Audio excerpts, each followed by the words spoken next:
자, assalomu alaykum, yurgun. Yangi mavzuga xush kelibsizlar. Davom etamiz. 88-bet. 88-betdan solta hangugo 1B. Davom etamiz. Xo'p, birinchisi 전화번호가 어떻게 되세요? 전화번호를 말해 보세요. Ya'ni telefon raqamingiz qanday? Telefon raqamingizni aytib ko'ring deyapti. Urfiy lug'atlarimizni. Albatta 1B kitobining o'sha yangi mavzusiga o'tishidan oldin ushbu mavzuning lug'atlarini yodlab qo'yishingizni so'rab qolaman. 자, 서울대학교 전화번호가 몇 번이에요? 세울 universitetning telefon raqami necha desa 02에 880에 5488이에요. Har bitta chiziqchaga 이 qo'shimchasi bor. Grammatika shularni aytib ketishimiz kerak. Bir. Ikkinchidan bo'lsa, xo'p, har bitta raqamlar xitoychada aytiladi va bittalab aytiladi. Keyingisi 휴대폰 번호가 어떻게 되세요? O'sha uyali telefon raqamingiz raqami necha? 010에 0256에 8717이에요. Mana buni aytyapti. 자, 전화할 때는 musun 말을 해요? Telefon qilgan paytda qanday gap gapirishimiz kerak desa, birinchisi 여보세요. Alyo degan. 실례지만 누구세요? Kechirasiz, lekin kimsiz deb yozsak bo'ladi. 자, 그림에 맞는 번호를 쓰세요. Rasmga mos 번호, raqamlarni yozing deyapti. 문자를 받다 SMS olish, 보내다 SMS yuborish, 전화를 받다 telefon olish, 전화를 하다 telefon qilmoq. Mana bu yerlarga raqamlarni yozib qo'yamiz. 자, birinchi grammatikamiz fe'l va sifatlarga qo'shiladi ekan. Jio tarjimasi m yoki a deb tarjima qilinadi. Ya'ni qanaqa ma'noda desak, bilib turib so'rash. Bilib turib so'raganda. Ya'ni bilib turibsiz, ob-havo issiqligini o'rtog'ingizga aytyapsiz. O'sha holatda. Yoki bo'lmasa bilib turibsiz, imtihon qiyinligini yoki qiyin bo'lganligini, o'sha qiyin bo'lganligi haqida o'rtog'ingizga aytyapsiz. Xuddi shunaqa. Misol mana tashqariga chiqdingiz, tashqari juda ham issiq. O'rtog'ingizga qarab turib, "O'nil 날씨가 너무 덥다." Issiq degani topchiyo. Bugun ob-havo juda ham issiq. I 휴대폰을 yangi 샀지요. Yangi sotib oldingiz. Bu telefonni yangi sotib oldingiz va hokazo. Shunga o'xshatib, ya'ni bilgan narsamizni so'rash. Bilgan narsamizni qaytadan so'rash. Shunaqami? Shunaqa degan ma'noda. Misollarni ko'ramiz. 요즘 잘 지내지요? Shu kunlarda yaxshi yuribsizmi? Yuribsiz? 네, 잘 지내요. yaxshi yuribman. 샤오민 씨, 농구를 좋아하죠? 샤오민, 농구 basketbolni yoqtirasiz? 네, 아주 좋아해요. judayam yaxshi ko'raman. 오늘은 날씨가 춥죠? Bugun havo 춥죠, sovuq. 네, 추워요. sovuq. Kofe 2잔 드셨죠? 2stakan kofe ichdingiz? 네, 2잔 마셨어요. 2stakan ichdim. Ya'ni mana degan javobni beryapti. Ya'ni bu ish harakatlarni mana bu gapirayotgan odam biladi. Shuning uchun jio grammatikalarni ishlatib aytyapti, gapiryapti. Mana bu yerda aytyaptiki, 여러분이 알고 있는 것이 맞는지 보고와 같이 친구들에게 확인해 보세요. Sizlar bilayotgan narsangiz to'g'riligini o'sha pogi bilan birga do'stlaringiz bilan suhbatlashib ko'ring deyapti. Pogida misol uchun, Yujin 씨는 언니가 있어요. Yujinning o'sha opasi bor. 나나 씨는 중국에서 왔어요. 나나 Xitoydan keldi. Steven 씨는 농구를 잘해요. Steven 농구, basketbolni yaxshi o'ynaydi deyapti. Ya'ni bularni просто o'ylagan. Endi bu savol beryapti. 나나 씨 중국에서 왔죠? 나나 중국 Xitoydan keldingiz? 네, 중국에서 왔어요. Xitoydan keldim. Mana bilib turib so'rayapti. Keyingi grammatikamiz otlarga qo'shiladi. Xuddi tepadagi bilan bir xil, faqat bu otga qo'shiladi xolos. Yujin 씨 휴대폰이죠? Sizning Yujinning telefoni? 네, 그렇습니다. shunday. Kelli 씨, 이거 켈리 씨의 모자죠? 켈리, bu sizning bosh kiyimingiz? 네, 제 모자예요. mening bosh kiyimim. 거기 김 선생님 댁이죠? 아나웨이어 김 ustozning uylari? 네, 그렇습니다. shunday. Steven 씨 전화번호가 몇 번이죠? Stevenning telefon raqami nechi? Buni endi aytib beryapti. 010-5251-3338이에요. 모두 얼마죠? hammasi nechi pul? 12,000원입니다. 12,000원. 오늘이 무슨 요일이지요? Bugun qaysi hafta kuni? 수요일이에요. Chorshanba kun. Endi bunda ham bilib turib so'rayapti. ya'ni taxminiy bilishda shu holatda endi bilib turib so'rash.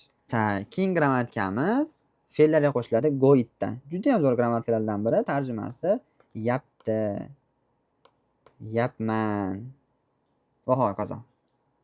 Yapti, men bo'lsa yapman, boshqasi bo'lsa yapti. Ya'ni qachon ishlatiladi deganda hozirgi zamonda. Hozir qilayotgan ish harakat. Hozir nima qilyapsiz? Darsda eshityapsiz, to'g'rimi? Suob. Suobil 듣고 있어요. Suobil 듣고 있어요. O'sha dars eshityapman. Ya'ni hozirgi momentda nima qilyapsiz? Shu holatda.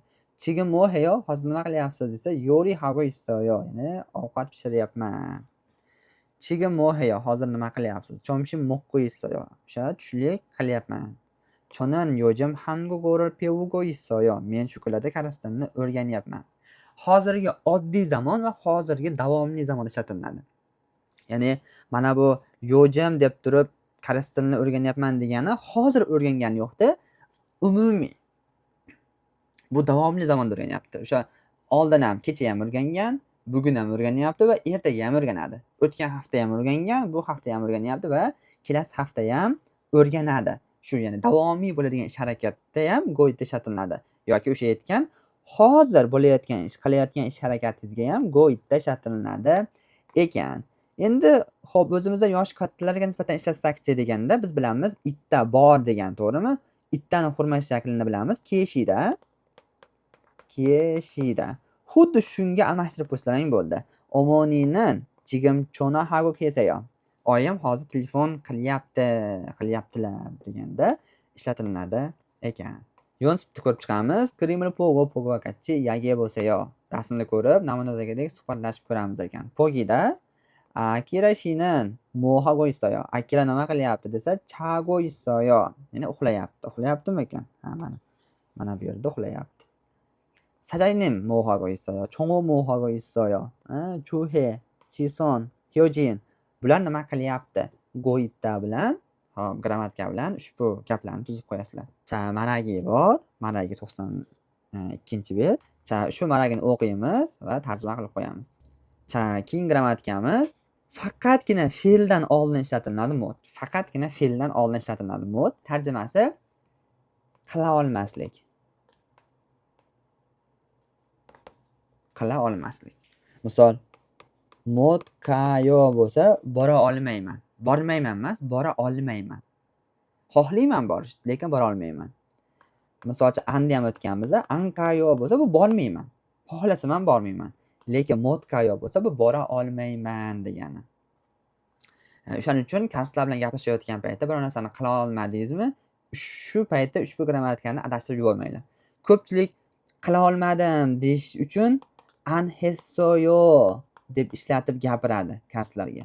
Bu juda yomon. Bu anhesoyo bu shunchaki qilmadim degani. Qilishim mumkin, lekin qilmadim o'sha ishda. Lekin shuni o'rniga siz motessoyo desangiz, bu endi qila olmayman degani. Qila olmayman. Qilishni xohlayman, lekin qila olmayman. Qila olmadim. Shu holatda ishlatiladi. Chumare tingsanqayo, chumare tingsanqayo desa, anyo, mokkayo. Yo'q, bora olmayman. Mana oyoq sinoq buni. Xohlaydi, lekin bora olmaydi. 저는 김치를 못 먹어요. Men kimchini yeya olmayman. 피곤해요? charchadingizmi? Ne, 어제 잠을 못 잤어요. kecha o'sha uyquni uxlay olmadim. 어제 쇼핑 했어요? kecha o'sha shopping xarid qildingizmi? Anyo, 못 했어요. Yo'q, qila olmadim. Ushbu grammatikaga bir nechta gaplar tuzib qo'yasizlar. Faqatgina bu aytganimdek fe'ldan oldin ishlatiladi. Fe'ldan oldin. Keyin grammatikamiz bo'lsa, fe'l va sifatlarga qo'shiladi. Aso, oso. Tarjimada ligi uchun. Ligi sabab deb sababni bildirib keladi. Ve 전화를 안 받았어요. Nimaga telefonni olmadingiz desa, 회하고 있어서 못 받았어요. Ya'ni majlis qilayotganligim uchun ola olmadim. Yo'jim iri manaso nomi pigoneyo. Shu kunlarda ishim ko'pligi uchun juda ham charchayapman. Veposirlar antayo nimaga avtobusga chiqmayapsiz desa, kiri pokchap heso antayo. Yo'l tirbandligi uchun minmayman. Piga mani vaso yo'hengil mokkassoyo. Ya'ni yomg'ir ko'p yoqqanligi uchun sayohat qila olmadim. 조금 전에 빵을 먹어서 밥을 안 먹어요. biroz oldin pang non yeganligim uchun ovqat yemayman deganda ishlatiladi ekan. Hammasi ligi uchun ligi sabab deb tarjima qilinyapti. Endi siz mashqlar bor. Ushbu aso o'sli grammatikasini qo'yib turib gap tuzishimiz kerak. Ve ko'yanga ankayo nimaga vataningizga bormayapsiz? Iri manaso moqqayo. Ishim ko'pligi uchun bora olmayman. Shigani obso'sa moqqayo. Vaqtim yo'qligi uchun bora olmayman. Endi siz mana bu yerda so'zlar bor. Ushbu so'zlardan foydalanib turib, birinchi savolni o'qiymiz va savolga tepadan javoblarni topamiz. 96-bet maraga 2 bor. Shu maraga 2 ni o'qiymiz va tarjima qilib qo'yamiz. Qanday savollar bo'lsa bemalol tushunmayotgan so'z yoki boshqa kommentariyaga yozsalaring, o'zim ko'rib tarjima qilib beraman.